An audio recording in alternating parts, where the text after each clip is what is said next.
If you enjoy a wildlife video like this, hit subscribe and support our channel. Your support keep us motivated to create more content for you. Subscribe now. हैं ऊंचे पहाड़ जिसकी दीवारें सदियों पहले पृथ्वी की सतह के खिसकने से बनी थीं।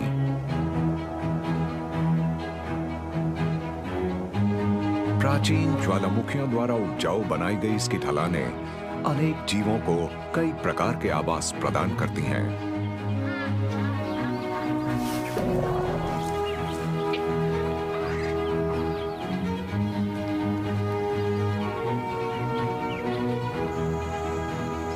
और यह है इसका मुख्य आकर्षण, जो सूखे के दौरान भी पानी से भरा रहता है। ये है lake मन्यारा national park.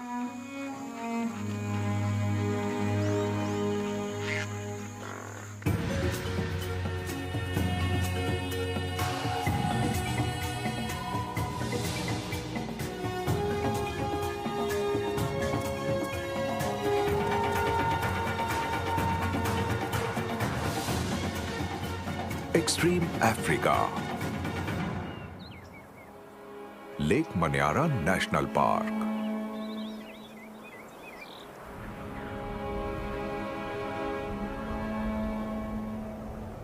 East Africa की धरती एक जियोलॉजिकल फिनोमिनन यानी भूवैज्ञानिक घटना से बनी है और ऐसी जगह दुनिया में और कहीं नहीं है।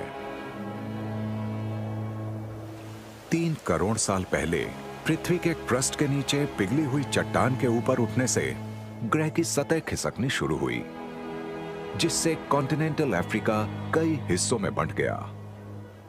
कई सदियों तक टेक्टोनिक प्लेट्स के स्प्लिट होने से 2 फॉल्ट जोन्स पर चट्टानों में दरार आई और जमीन 2 हिस्सों में बंट गई, जिससे ऊंचे पहाड़ और गहरी घाटियां बनी जो लगभग 6000 किलोमीटर तक फैली हैं। इसे ग्रेट रिफ्ट वैली कहते हैं और ये भूवैज्ञानिक निशान इतना बड़ा है कि अंतरिक्ष से भी देखा जा सकता है। कभी फॉल्ट जोन्स के किनारों पर मौजूद ज्वालामुखियों से पिघला हुआ लावा निकलकर इस रिफ्ट के सरफेस पर आता था और ये रिफ्ट अब भी सक्रिय है। जहां भी ज्वालामुखी फटते हैं, उनके कॉस्टिक वातावरण में सिर्फ सबसे ज्यादा विशेष प्रजातियां ही जीवित रह पाती हैं। पर जहां इरप्शंस बहुत पहले थम चुके हैं, वो राख जो कभी पूरे इलाके में फैली थी, अब महाद्वीप की सबसे उपजाऊ मिट्टी में से एक है। इसीलिए लेक मन्यारा नेशनल पार्क की ढलानें बेहद उपजाऊ हैं।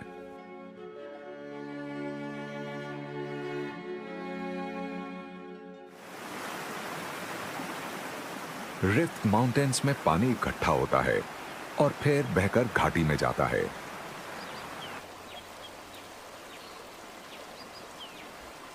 नीचे जाते हुए वो विभिन्न आवासों का पालन पोषण करता है, जंगलों से लेकर वुडलैंड, सवाना और घास के मैदानों से दलदली इलाकों तक।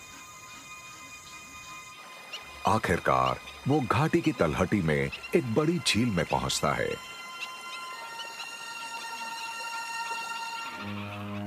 ये झील बहुत सारी प्रजातियों के लिए एक स्वर्ग है, जो लंबे समय तक बारिश ना होने पर इसी झील पर निर्भर करती हैं।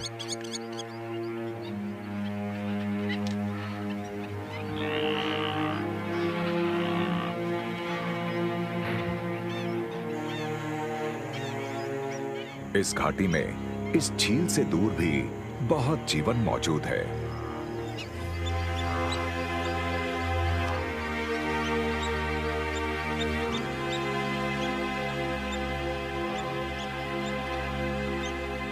यहाँ की उपजाऊ मिट्टी से पैदा हुए यहाँ के विभिन्न वातावरण प्राचीन ज्वालामुखीय गतिविधि की जीवित विरासत हैं।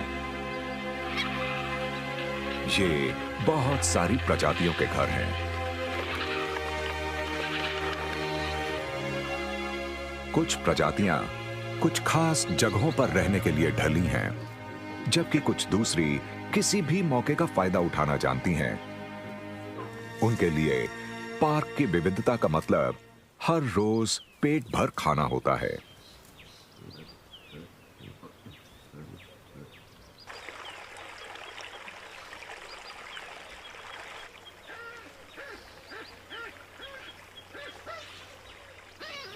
लेक मनियारा नेशनल पार्क में सुबह का समय है।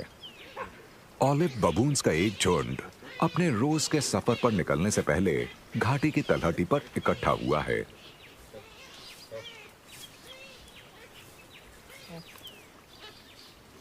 ये ऊंची चट्टानों की सुरक्षा में अपनी रात बिताते हैं और दिन के समय घाटी में नीचे रसीले घास के मैदानों पर पहुंच जाते हैं। इस झुंड में 60 सदस्य हैं और इनकी संख्या बढ़ रही है।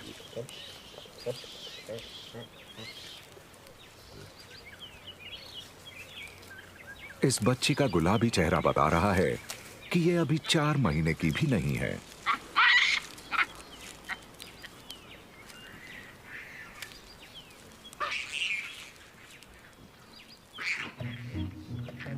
और इसमें अभी से पेड़ पर चढ़ने के लिए जरूरी ताकत और तालमेल दिखने लगा है।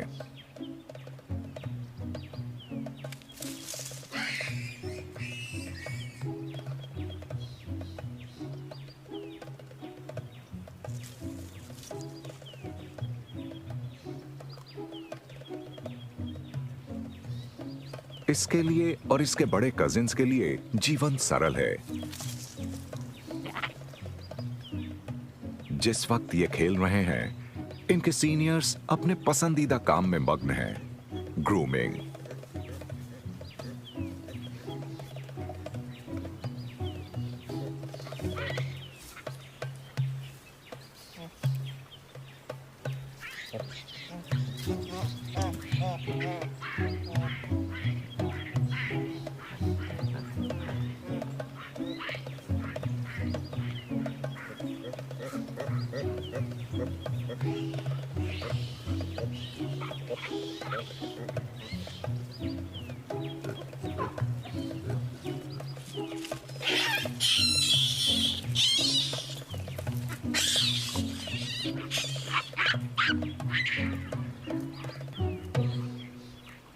जल्द ही सफर को शुरू करने का समय हो गया है।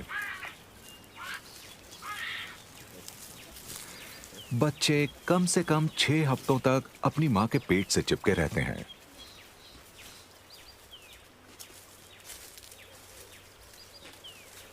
बारह हफ्ते के होने तक वो जॉकी स्टाइल में बैठने लगते हैं ताकि खेल कूद के लिए अपनी ऊर्जा बचा सकें।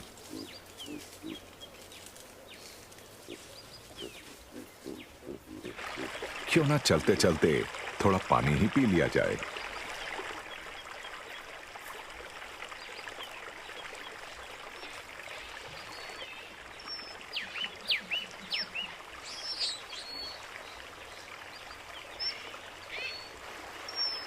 घाटी की तलहटी में मौजूद ये पानी 600 मीटर ऊंचे पहाड़ों से बहकर नीचे आता है। अब जब सूखे का दौर अपने चरम पर है, पार्क में जीवन के लिए ये पानी बहुत अहम है।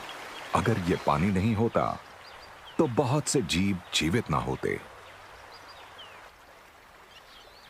कुछ जगहों पर यह धाराओं के रूप में बहता है और कुछ जगहों पर यह जमीन के अंदर जाकर ग्राउंड वाटर बन जाता है, जिसका फायदा गहरी जड़ों वाले पेड़ उठाते हैं। आखिरकार ये लेक मनियारा में पहुंच जाता है।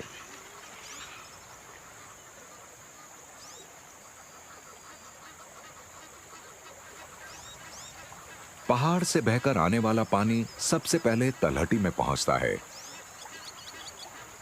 और यहां की वनस्पति को घना और हरा भरा बना देता है।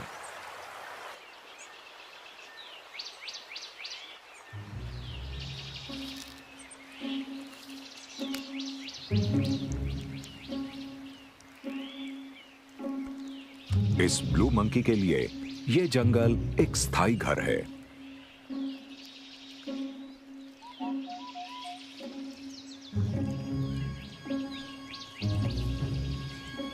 जब यह और बड़ा होगा तब यह मादाओं के झुंड पर नियंत्रण पाने के लिए दूसरे नरों को चुनौती देगा।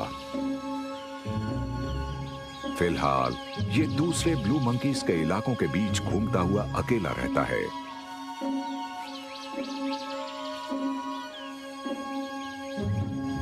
मनियारा की घनी वनस्पति इसके लिए और इसके जैसे दूसरे जानवरों के लिए बहुत अहमियत रखती है। ब्लू मंकीज पार्क की ट्रॉपिकल धूप को ज्यादा देर नहीं झेल पाते हैं।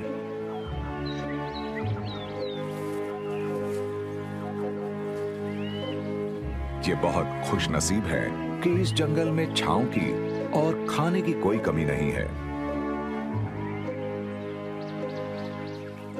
इसे अपने खाने का लगभग 2/3 हिस्सा पौधों की सिर्फ 10 प्रजातियों से मिल जाता है और उसके लिए भी इसे इस घने जंगल में ज्यादा दूर नहीं जाना पड़ता है।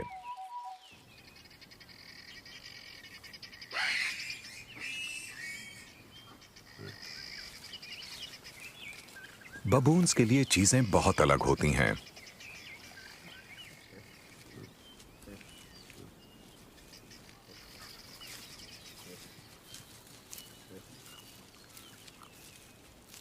इनके खाने में बहुत ज्यादा विविधता है। ये अपने सफर के दौरान मनियारा के अलग अलग आवासों से गुजरते हुए सभी खाने लायक पौधों को खाते हुए जाते हैं और इनको अपने पसंदीदा खानों में से एक मिल गया है।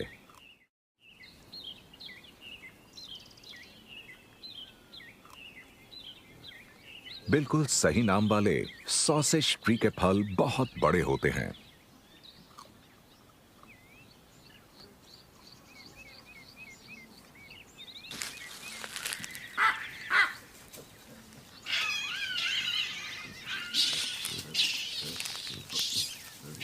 यहां तक कि 5 सेंटीमीटर लंबे कैनाइन्स वाले नर का मुंह भी पूरा भर जाता है।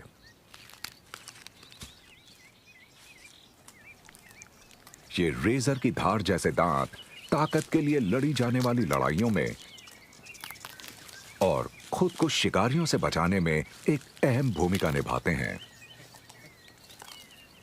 ठीक वैसे ही जैसे झुंड की संख्या। इनका झुंड बड़े नरों के ताकतवर समूह के साथ आगे बढ़ता है।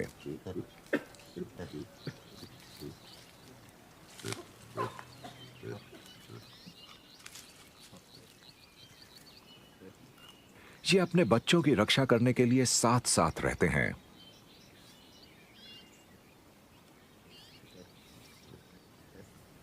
इसका मतलब ये कि अफ्रीका के ज्यादातर प्राइमेट्स के विपरीत इनका झुंड पेड़ों की सुरक्षा से दूर ज्यादा खुले इलाकों में घूम सकता है।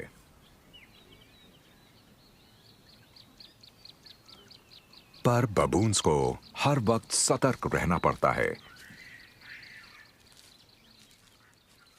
यहां आसपास तेंदुए मौजूद हैं।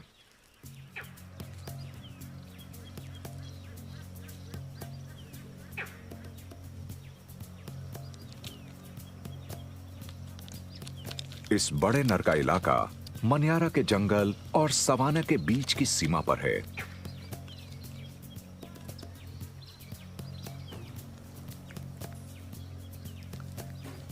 ये लगभग अपना पूरा जीवन अकेला ही गुजारता है।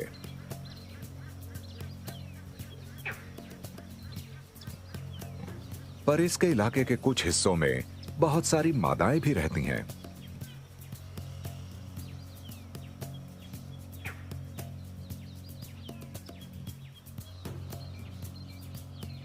ये अपने वैंटेज पॉइंट से संभावित प्रजनन साथियों और प्रतिद्वंद्वियों को अपनी पोजीशन के बारे में बताता रहता है।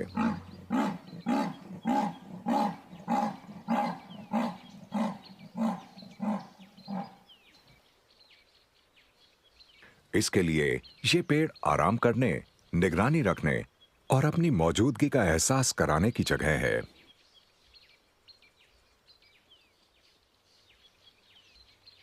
पर पार्क के बहुत से दूसरे जीवों के लिए इस उपजाऊ मिट्टी में उगने वाले पेड़ों की अहमियत बहुत सीधी सादी सी है। सिल्वरी चीक हॉर्नबिल्स को फिक्स बहुत पसंद है।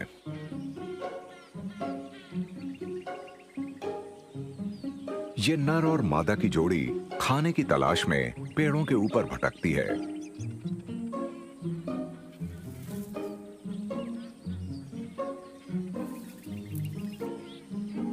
ये हॉर्नबिल फिग को चबा नहीं सकता है, तो इसे इसको साबुत निगलने के लिए सही पोजीशन में लाना होगा।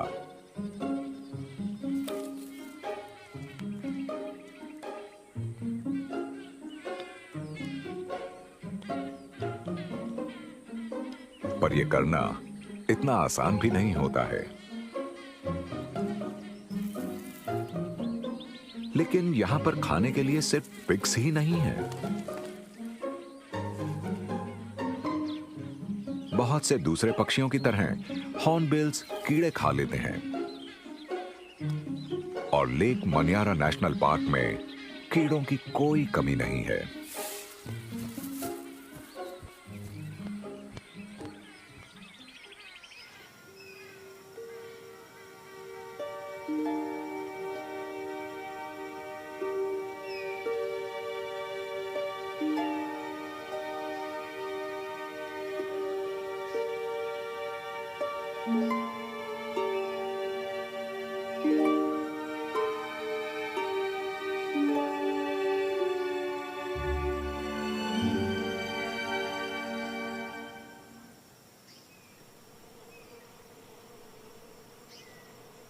ये बीज एक नए घर में जाने की तैयारी कर रही हैं। इन्होंने अपनी क्वीन के साथ अपने छत्ते को छोड़ दिया है और पास के एक अकेशिया ट्री पर इकट्ठी होकर स्काउट्स के लौटने का इंतजार कर रही हैं। जब कोई सही घर मिल जाएगा, स्काउट्स एक खास तरह का डांस करके कॉलोनी को डायरेक्शंस देंगे। इनके पुराने घर में पीछे छूट चुकी वर्कर बीज एक नई क्वीन को तैयार करेंगी, ताकि नया छत्ता बनने तक पुराने छत्ते में प्रजनन जारी रहे।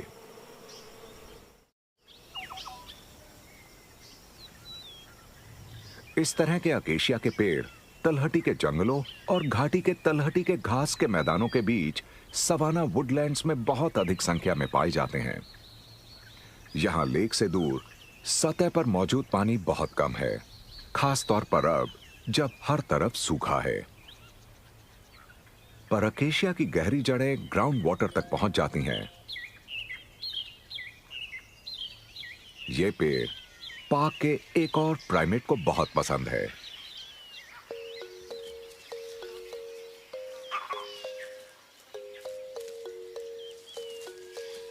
वर्विट मंकीज।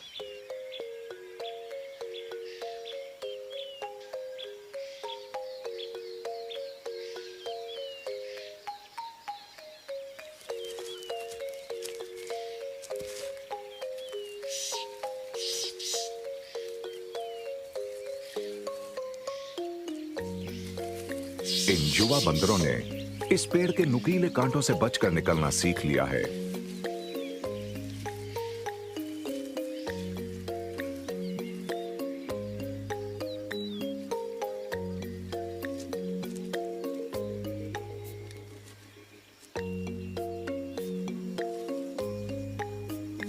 पर अकेशिया के पेड़ सिर्फ खेलने के ही काम नहीं आते हैं।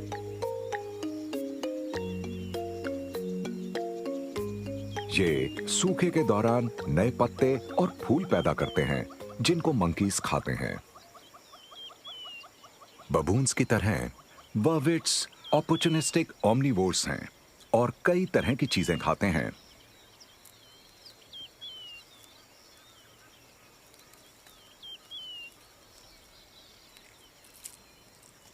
कमाल की बात यह है कि इनके खाने में पेड़ का वो हिस्सा भी शामिल है जो दिखने में सबसे कम स्वादिष्ट लगता है, इसके कांटे।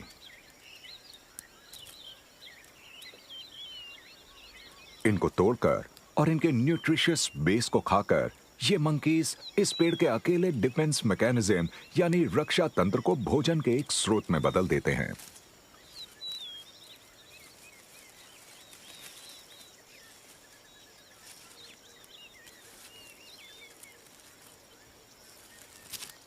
झुंड का सबसे छोटा बच्चा 3 महीने का होने तक आराम और सुरक्षा के लिए पूरी तरह से अपनी मां पर निर्भर करेगा।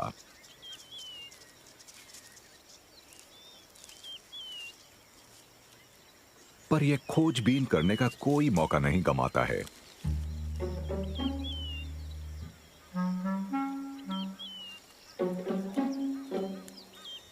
6 महीने का होने तक ये काफी हद तक आत्मनिर्भर हो जाएगा। फिलहाल इसकी मां इसे ज्यादा दूर नहीं जाने दे रही।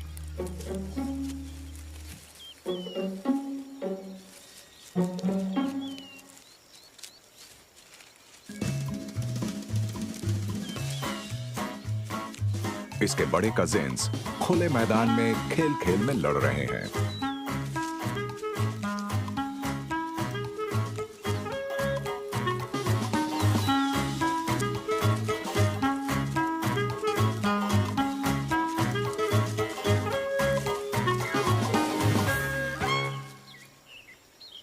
बबून से विपरीत बर्वेट्स खुद को बड़े शिकारियों से नहीं बचा पाते हैं और पेड़ों की सुरक्षा से ज्यादा दूर नहीं जा सकते हैं। ये हर तरफ से आने वाले खतरों पर नजर रखते हैं। बर्वेट्स के पास विभिन्न प्रकार के खतरों के लिए कम से कम 5 अलग वार्निंग कॉल्स हैं और इन्होंने दूसरी प्रजातियों से आने वाली चेतावनियों को समझना भी सीख लिया है।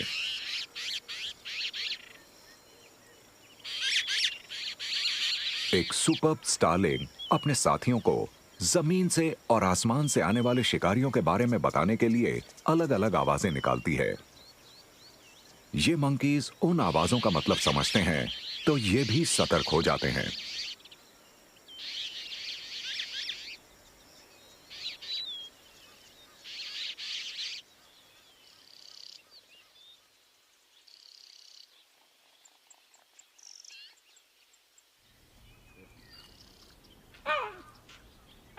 मंकीज के मुकाबले कहीं ज्यादा बड़े परिवार वाले बबून्स के पास पहरेदारों की कोई कमी नहीं होती है।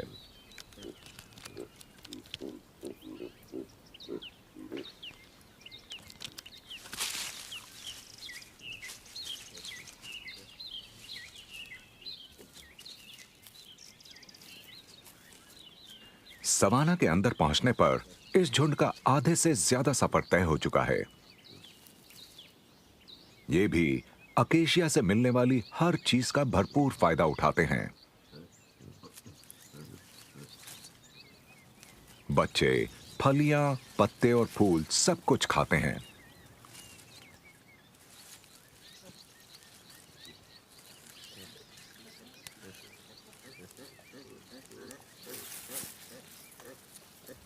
अपने अपोजेबल थम्स की वजह से ये अपने खाने को बहुत अच्छी तरह पकड़ पाते हैं, पर फिर भी कुछ फलियां नीचे गिर जाती हैं।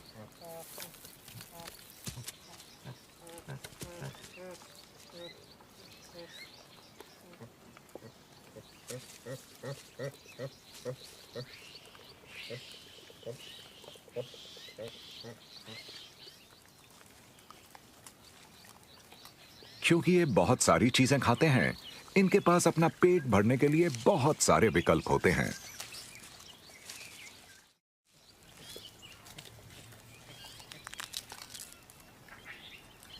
जड़ें खाना और नमी दोनों देती हैं।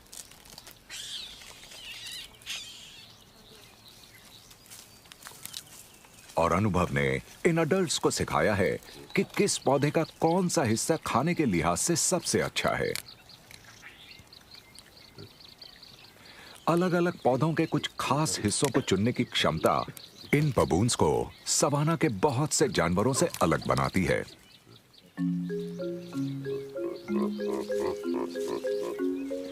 जब तक झुंड खा रहा है, तब तक दोपहर का एक ग्रूमिंग सेशन तो हो ही सकता है।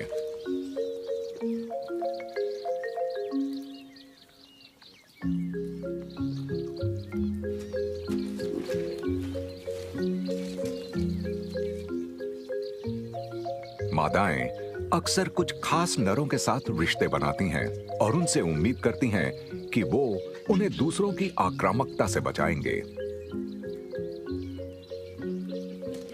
ग्रूमिंग इन रिश्तों को और मजबूत करने का काम करती है।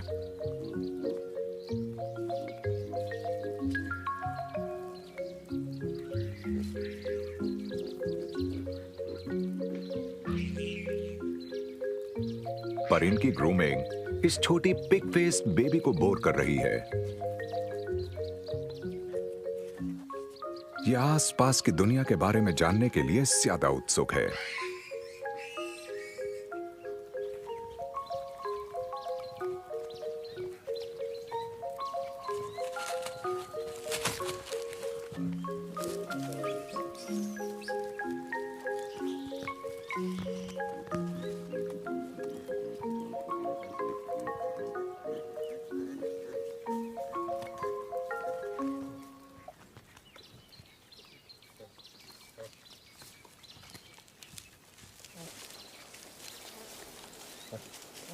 आखिरकार ये झुंड अपने सफर के आखिरी चरण के लिए निकल पड़ा है।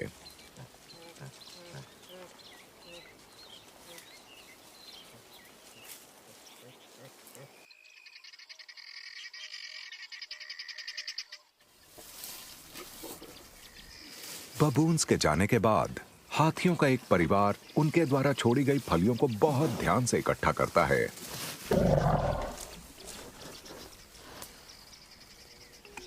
साल के इस सूखे समय में मनियारा के हाथी ज्यादा से ज्यादा संसाधनों तक पहुंचने के लिए छोटे समूहों में बंट जाते हैं। दूध पिलाती मांओं पर पर्याप्त पोषण जुटाने का विशेष दबाव रहता है।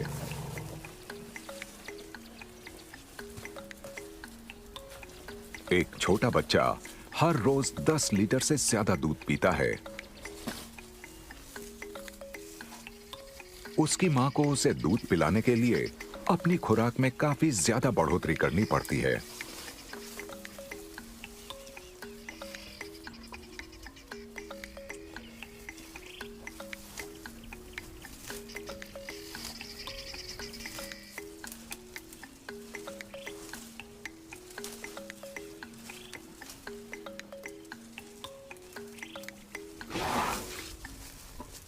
बबून्स की तरह हाथी भी कई अलग अलग चीजें खाते हैं, तो इस युवा मां को जो भी मिलेगा उसे खा लेगी।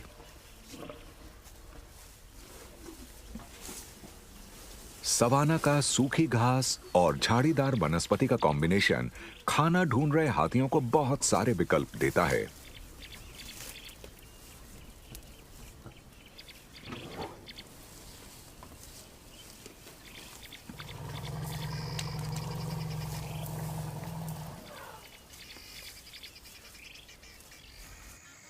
पर पार्क में चरने वाले जानवरों के लिए लेक के इर्द गिर्द के मैदानों में ज्यादा अच्छा खाना मिलता है।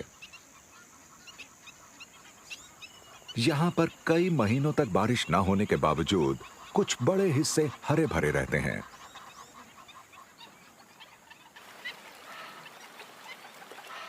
और इनमें सबसे हरे भरे हैं लेक के किनारे पर मौजूद दलदली इलाके, जहां ग्राउंड वाटर बाहर निकलकर धाराओं में बहता है।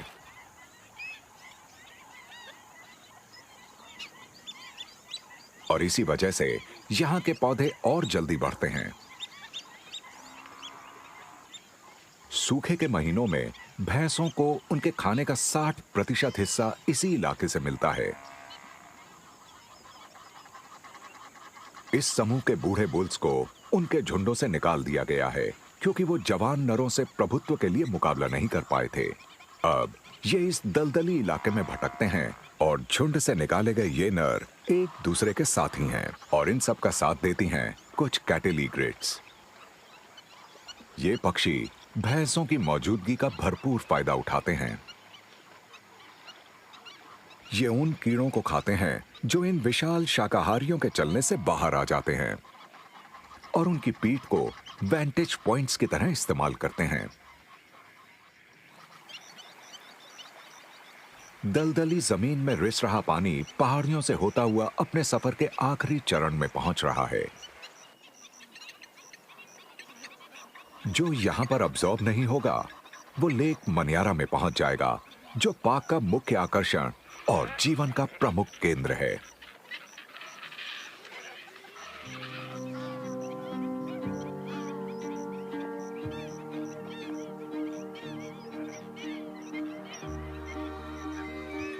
इस पार्क में पाई जाने वाले पक्षियों की लगभग 400 प्रजातियों में से अधिकांश प्रजातियां यहीं पर रहती हैं। ये खाने और प्रजनन के लिए दूर दूर से मनियारा आती हैं।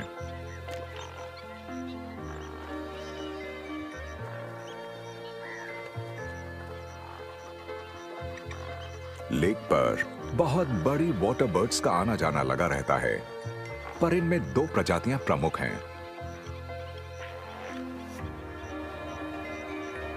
11 किलो की ग्रेट व्हाइट पेलिकन लेक की बर्ड्स में सबसे बड़ी है।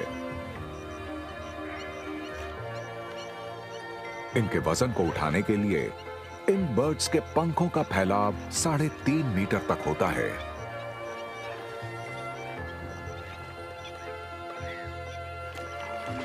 इनके दिन का 1/4 हिस्सा खाना ढूंढने में और मछलियों को अपने पाउचेज में भरने में बीतता है। ये बर्ड्स मिलजुल कर काम करने के लिए मशहूर हैं।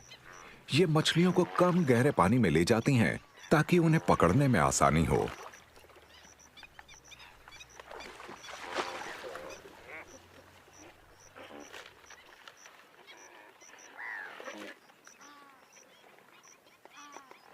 पेलिकन्स इस लेक को एक और प्रभावशाली प्रजाति के साथ बांटते हैं, येलो बिल्ड स्टॉक।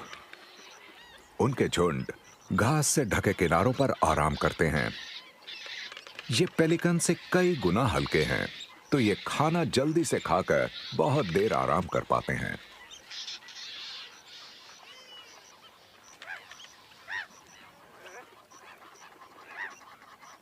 कम गहरे पानी में चलते हुए स्टॉक्स लेक बेड को हिलाते हैं, जिससे शिकार हिलने डुलने लगता है।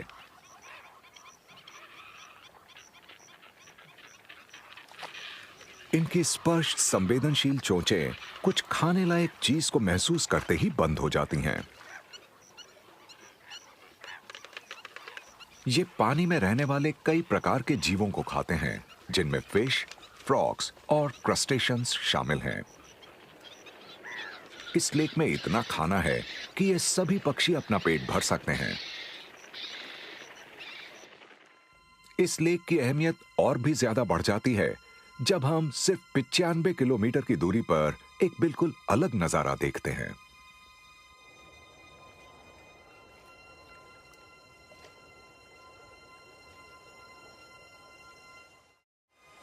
Lake Natron.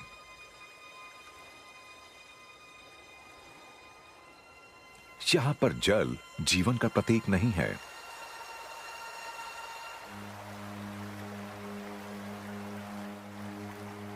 लेक मनियारा की तरह नेट्रॉन में पानी आसपास के ऊंचे इलाकों से बहता है।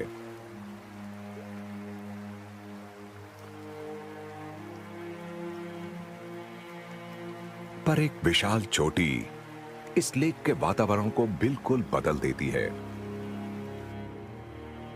ओल्डोइनियो लेंगाई। मैदानों से 2200 मीटर ऊंचा ये एक सक्रिय ज्वालामुखी है, जिसे स्थानीय मसाई लोग माउंटेन ऑफ द गॉड्स कहते हैं। पिछले 100 सालों में ये 15 बार फटा है, जिससे आसपास की मिट्टी पर वोल्केनिक केमिकल्स फैल गए हैं।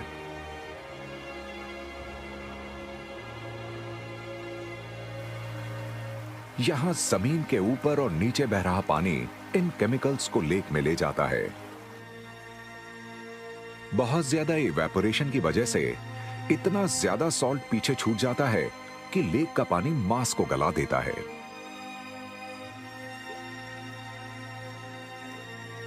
अब जब सूखा अपने चरम पर है, लेक नेट्रॉन का पीछे हटता कॉस्टिक पानी चौड़े और बंजर कीचड़ के मैदानों से घिरा हुआ है।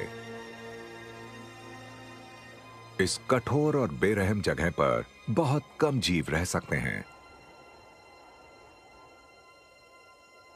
जैसे ये शानदार अपवाद।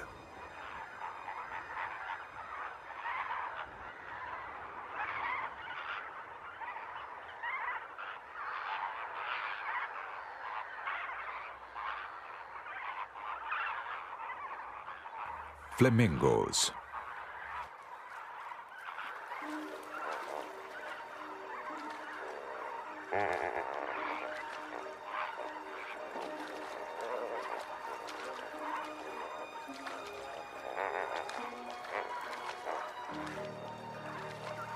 ईस्ट अफ्रीका में फ्लेमिंगोज की तादाद 15 लाख से 25 लाख के बीच है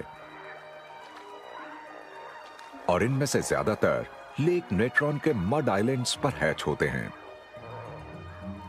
जमीन के शिकारी इस खतरनाक पानी को पार करके फ्लेमिंगोस के नेस्ट तक नहीं पहुंच पाते हैं, पर इन शानदार पक्षियों ने खुद को यहां के हिसाब से ढाल लिया है। इनको बचाने के लिए इनकी पैरों की बाहरी परत बहुत मजबूत होती है।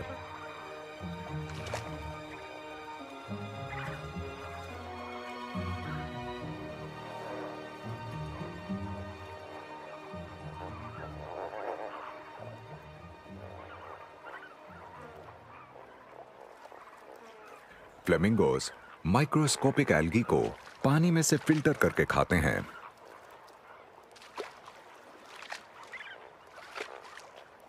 ये अपनी चोंचों के अपसाइड डाउन कर्व से लगभग 1 मीटर की ऊंचाई से नीचे झुककर अपने मुंह को बहुत अच्छे से भर पाते हैं।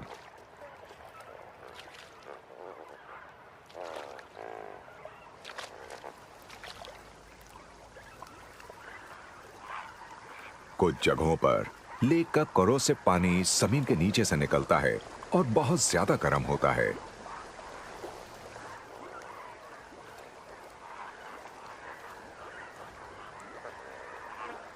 और फ्लेमिंगोस को उस गर्मी को झेलने के लिए अपने पैर बार बार उठाने पड़ते हैं।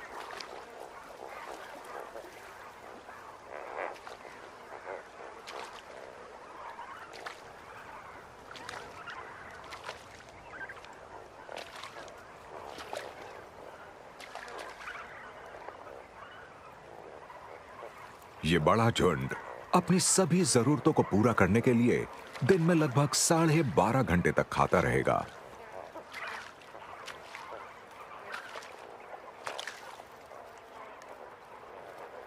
पर फ्लेमिंगोज यहां पर रहने वाले अकेले स्पेशलिस्ट्स नहीं हैं। लेक तक पहुंचने वाली धाराओं में एल्केलाइन टिलापिया का एक झुंड अपना घर बनाता है।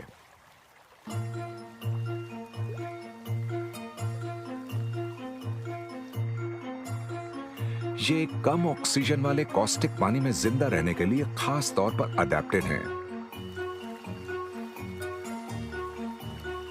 फ्लेमिंगोस की तरह ये भी मुख्य तौर पर लेक के एल्गी को खाती हैं, जिन्हें ये पत्थरों की सतहों से हासिल करती हैं।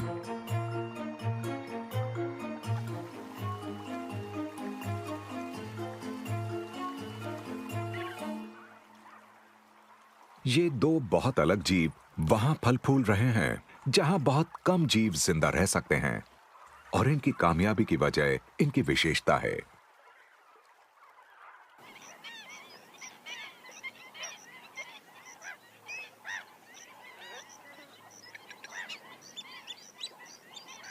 नेट्रॉन से कुछ दूर दक्षिण में बेहद खूबसूरत और उपयोगी लेक मनियारा है, पर बबून्स इस पर कोई ध्यान नहीं दे रहे।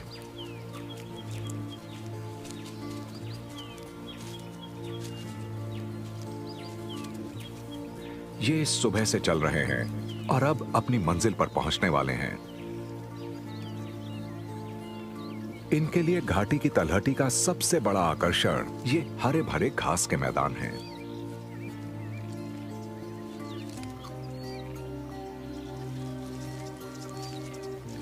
भले ही ये बहुत कुछ खाते हैं, फिर भी इनकी डाइट का आधे से ज्यादा हिस्सा घास है। और इस लंबी घास के बीच में कुछ ऐसा है जो इनको बहुत पसंद है, मकड़ी के जाल। इन्हें ये खाना क्यों इतना पसंद है, ये अभी तक कोई नहीं समझ पाया है। ऐसा हो सकता है कि बबून्स रेशम का नहीं बल्कि जाल में फंसी चीजों का स्वाद लेते हों।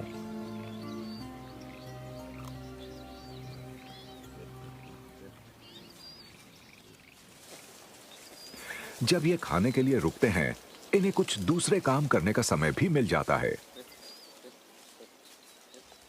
और बेशक उनमें ग्रूमिंग शामिल है।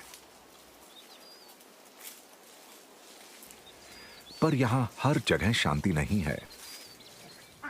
आक्रामकता नरों में रैंक को मजबूत करने में मददगार साबित होती है। बबून्स के समाज में ताकतवर की मर्जी चलती है। जहां नर प्रभुत्व के लिए लड़ते हैं, छोटी मादा को अपनी मां का रैंक अपने आप ही मिल जाएगा और हमेशा इसके पास रहेगा।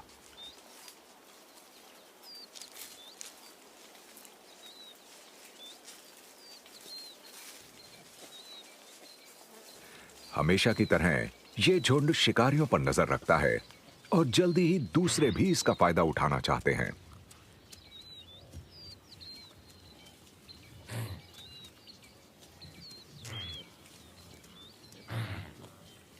इनकी पहरेदारी से प्रभावित होकर विल्डबीस्ट और ज़ीब्रा भी बबून्स के पास आ जाते हैं।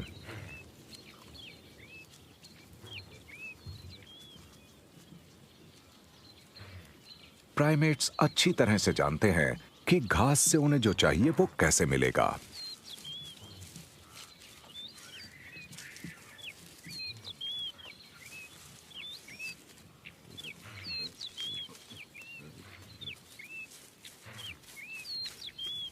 ज़ीब्रा के पास अपोजेबल थम्स नहीं है, पर वो अपने नाजुक होठों से छोटी घास को भी तोड़ लेते हैं। ज़ीब्रा ने खुद को कई प्रकार की घास खाने के लिए ढाल लिया है, जबकि विल्डबीस्ट सिर्फ छोटी नरम घास खाते हैं। ये दोनों चरने वाले जानवर बबून्स के साथ का ज्यादा से ज्यादा फायदा उठाते हैं। रात होने पर झुंड को यहां पर खतरा होगा, तो एक बार पेट भर जाने के बाद ये घाटी की सुरक्षित पहाड़ियों की तरफ का अपना वापसी का सफर शुरू कर देते हैं।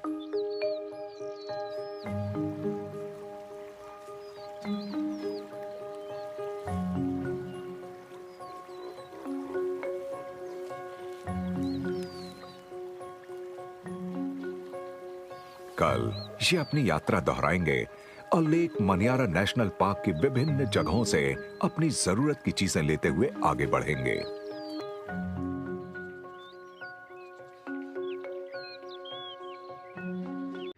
If you enjoyed the video, don't forget to like, subscribe, and comment.